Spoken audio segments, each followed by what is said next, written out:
যুব কংগ্রেসের প্রতিবাদে উত্তাল শ্রীভূমি, পল্ল মুখ্যমন্ত্রীর কোষপুতুল।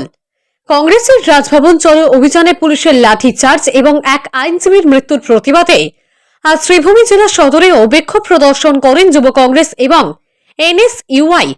ইন্দিরা ভবনের সামনে আজ দুপুরে কংগ্রেস দলের শাখা সংগঠন যুব কংগ্রেস এবং এনএসইউআই কর্মীরা জড়ো হয়ে রাজ্য সরকারের বিরুদ্ধে বিক্ষোভ প্রদর্শন করার পাশাপাশি মুখ্যমন্ত্রী হিমন্ত বিশ্ব শর্মার কুশপুতুল দাহ করে। অবশ্য পুলিশ বাহিনী এসে কুশপুতুলটিতে গ্যাস নিক্ষেপ করে আগুন নিভিয়ে দেয়। এ নিয়ে প্রদেশ যুব কংগ্রেস নেতা শুভজিৎ চক্রবর্তী ও যুব কংগ্রেস নেতা রাজন চৌধুরীর সংবাদ মাধ্যমের সামনে মুখ্যমন্ত্রী হিমন্ত বিশ্ব শর্মা তীব্র সমালোচনা করেন। তাদের মতে হিমন্ত সরকার পুলিশ বাহিনী নিয়ে কংগ্রেসের গণতান্ত্রিক আন্দোলনকে প্রতিহত করতে চাইছে। স্মার্ট মিটার, আদানি ইস্যু সহ মণিপুর কাণ্ডের প্রতিবাদে গতকাল সারা দেশে রাজভবন চলো কার্যসূচি হাতে নিয়েছিল কংগ্রেস। গুয়াহাটিতে এই কার্যসূচি প্রতিহত করতে রাজ্যের পুলিশ প্রশাসন অহেতুক বল প্রয়োগ করে এবং পুলিশের লাঠিচার্জের ফলে দলীয় এক আইনজীবীর মৃত্যু ঘটে। এই ঘটনার প্রতিবাদে আজ তারা বিক্ষোভ প্রদর্শন করেছেন বলে জানান তারা।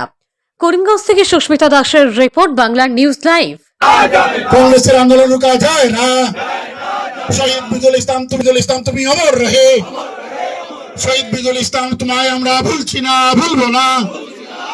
শহীদ বিজুল ইসলাম তোমায় আমরা ভুলছি না, ভুলবো না। আসাম সরকার হায় হায়, আসাম পুলিশ হায় হায়, আসাম পুলিশ হায় হায়। সমগ্র ভারতবর্ষে প্রত্যেকটি রাজ্যে নিখিল ভারত কংগ্রেস কমিটির নির্দেশ মর্মে আসাম প্রদেশ কংগ্রেস কমিটির মাননীয় সভাপতি ভূপেন বরার নেতৃত্বে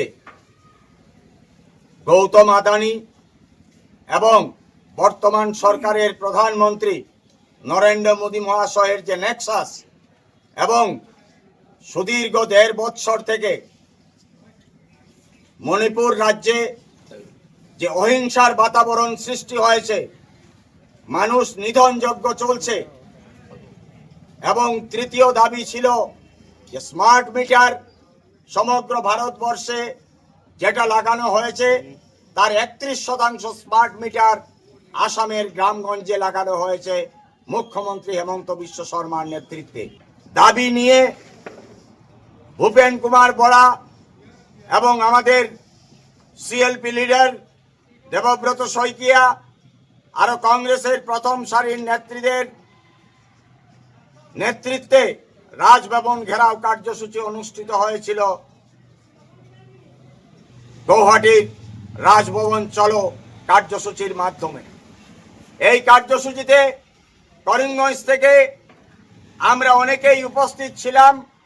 অত্যন্ত গণতান্ত্রিক পদ্ধতিতে স্লোগানের মাধ্যমে আন্দোলন চলছিল, কিন্তু হঠাৎ করে বিনা প্ররোচনায় আসাম সরকারের পুলিশ বাহিনী অত্যন্ত নির্মমভাবে টিয়ার গ্যাস চালিয়ে, একসঙ্গে 3টি টিয়ার গ্যাস চালিয়ে এই অবস্থান ধর্মঘটের মধ্যে টিয়ার গ্যাস প্রয়োগ করা হয়, যার ফলে আমাদের প্রদেশ নেতৃত্বের মিডিয়া সেলের সেক্রেটারি মৃদুল ইসলাম মহাশয় সেখানে মৃত্যুবরণ করেন। আমরা মনে করি তার এই মৃত্যু, তাকে হত্যা করা হয়েছে। আসামের বর্তমান মুখ্যমন্ত্রী হেমন্ত বিশ্ব শর্মা, ওনার নির্দেশে আসামের পুলিশ বাহিনী অত্যন্ত ডেসপারেটলি আমাদের এই কংগ্রেস নেতাকে হত্যা করেছে।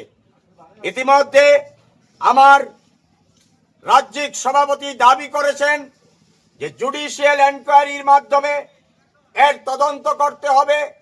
আরো বিভিন্ন দাবি আমরা ইতিমধ্যে আমাদের রাজ্যিক সভাপতি উপস্থাপিত করেছেন। আমরা মৃদুল ইসলামের এই মৃত্যু বৃথা যেতে আমরা দেব না। আমরা সমগ্র ভারতবর্ষে এবং আসাম রাজ্যে ইতিমধ্যে রাহুল গান্ধীজি তার এই মৃদুল ইসলামের এই মৃত্যুকে কেন্দ্র করে সংসদের মধ্যে উত্থাপন করেছেন এবং আজকে আমরা সমগ্র রাজ্যে মৃদুল ইসলামের এই মৃত্যু কে কেন্দ্র করে অবস্থান ধর্মঘটের মাধ্যমে আসামের মহামান্য রাজ্যপাল এর উদ্দেশ্যে জেলা ডিস্ট্রিক্ট কমিশনারের মাধ্যমে আমাদের অবস্থান ধর্মঘটের পর আমরা মেমোরেন্ডাম সাবমিট করব।